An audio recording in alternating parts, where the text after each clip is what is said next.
எதிர்வரும் சட்டமன்ற தேர்தலை காரணம் காட்டி அடுத்த 3 மாதத்துக்கு இந்த மகளிர் உரிமை தொகையை நிறுத்த சூழ்ச்சி செய்கிறதா தகவல் வருது. இது வச்சு நீதிமன்றத்தில் வழக்கு தொடரவும் சிலர் முயற்சி செய்வதாக செய்திகள் வருது.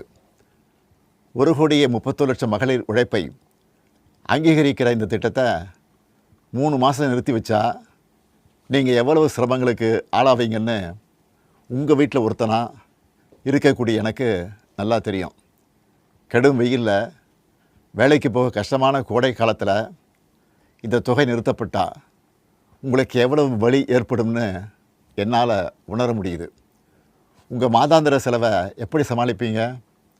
உங்கள் குடும்பத்தில் நோய்வாய்ப்பட்டவங்களுக்கு மாத்திரை வாங்கி கொடுக்க முடியுமா?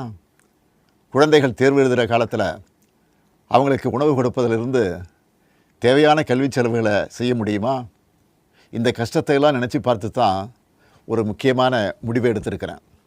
அதன்படி இந்த பிப்ரவரி மாதம் மட்டும் இல்லாமல் அடுத்த 2 மாதம், அதாவது மார்ச் ஏப்ரலுக்கான உரிமைத்தொகை தவணைகளை சேர்த்து 3,000 ரூபாயும் கூடுதலாக கோடைக்கால செலவுகளை கருத்தில் கொண்டு மேலும் 2,000 ரூபாய் சிறப்பு தொகையும் சேர்த்து இந்த பிப்ரவரி மாதம் 5,000 ரூபாயை சிறப்பு மகளிர் உரிமை தொகையாக 1,31,00,000 பெண்களுக்கு வழங்க உத்தரவிட்டிருக்கிறேன்.